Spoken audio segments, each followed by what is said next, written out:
50 Essays by George Orwell. Some Thoughts on the Common Toad, 1946. Before the swallow, before the daffodil, and not much later than the snowdrop, the common toad salutes the coming of spring after his own fashion, which is to emerge from a hole in the ground, where he has lain buried since the previous autumn, and crawl as rapidly as possible towards the nearest suitable patch of water. Some kind of shudder in the earth, or perhaps merely a rise of a few degrees in the temperature, has told him that it is time to wake up, though a few toads appear to sleep the clock round and miss out a year from time to time. At any rate, I have more than once dug them up, alive and apparently well, in the middle of the summer. At this period, after his long fast, the toad has a very spiritual look, like a strict Anglo-Catholic towards the end of Lent. His movements are languid but purposeful, his body is shrunken, and by contrast his eyes look abnormally large. This allows one to notice, what one might not at another time, that a toad has about the most beautiful eye of any living creature. It is like gold, or more exactly it is like the golden-colored semi-precious stone which one sometimes sees in signet rings, and which I think is called a chrysoberyl. For a few days after getting into the water the toad concentrates on building up his strength by eating small insects. Presently he has swollen to his normal size again, and then he goes through a phase of intense sexiness. All he knows, at least if he is a male toad, is that he wants to get his arms round something, and if you offer him a stick, or even your finger, he will cling to it with surprising strength and take a long time to discover that it is not a female toad. Frequently one comes upon shapeless masses of 10 or 20 toads rolling over and over in the water, one clinging to another without distinction of sex. By degrees, however, they sort themselves out into couples, with the male duly sitting on the female's back. You can now distinguish males from females, because the male is smaller, darker, and sits on top, with his arms tightly clasped round the female's neck. After a day or two the spawn is laid in long strings which wind themselves in and out of the reeds and soon become invisible. A few more weeks, and the water is alive with masses of tiny tadpoles which rapidly grow larger, sprout hind legs, then forelegs, then shed their tails, and finally, about the middle of the summer, the new generation of toads, smaller than one's thumbnail but perfect in every particular, crawl out of the water to begin the game anew. I mention the spawning of the toads because it is one of the phenomena of spring which most deeply appeal to me, and because the toad, unlike the skylark and the primrose, has never had much of a boost from poets. But I am aware that many people do not like reptiles or amphibians, and I am not suggesting that in order to enjoy the spring you have to take an interest in toads. There are also the crocus, the missel thrush, the cuckoo, the blackthorn, etc. The point is that the pleasures of spring are available to everybody, and cost nothing. Even in the most sordid street the coming of spring will register itself by some sign or other, if it is only a brighter blue between the chimney pots or the vivid green of an elder sprouting on a blitz site. Indeed it is remarkable how nature goes on existing unofficially, as it were, in the very heart of London. I have seen a kestrel flying over the Deptford gasworks, and I have heard a first-rate performance by a blackbird in the Euston Road. There must be some hundreds of thousands, if not millions, of birds living inside the 4-mile radius, and it is rather a pleasing thought that none of them pays a halfpenny of rent. As for spring, not even the narrow and gloomy streets round the Bank of England are quite able to exclude it. It comes seeping in everywhere, like one of those new poison gases which pass through all filters. The spring is commonly referred to as a miracle, and during the past 5 or 6 years this worn-out figure of speech has taken on a new lease of life.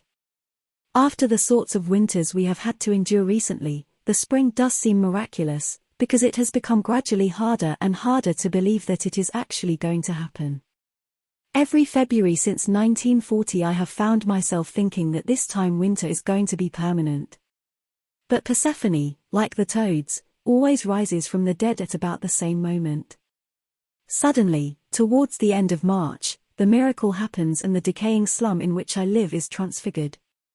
Down in the square the city privets have turned bright green, the leaves are thickening on the chestnut trees, the daffodils are out, the wallflowers are budding, the policeman's tunic looks positively a pleasant shade of blue, the fishmonger greets his customers with a smile, and even the sparrows are quite a different color, having felt the balminess of the air and nerved themselves to take a bath, their first since last September. Is it wicked to take a pleasure in spring and other seasonal changes? To put it more precisely, is it politically reprehensible, while we are all groaning, or at any rate ought to be groaning, under the shackles of the capitalist system, to point out that life is frequently more worth living because of a blackbird's song, a yellow elm tree in October, or some other natural phenomenon which does not cost money and does not have what the editors of left-wing newspapers call a class angle? There is not doubt that many people think so. I know by experience that a favorable reference to nature in one of my articles is liable to bring me abusive letters, and though the key word in these letters is usually sentimental, two ideas seem to be mixed up in them. One is that any pleasure in the actual process of life encourages a sort of political quietism. People, so the thought runs, ought to be discontented, and it is our job to multiply our wants and not simply to increase our enjoyment of the things we have already. The other idea is that this is the age of machines and that to dislike the machine, or even to want to limit its domination, is backward-looking, reactionary and slightly ridiculous. This is often backed up by the statement that a love of nature is a foible of urbanized people who have no notion what nature is really like.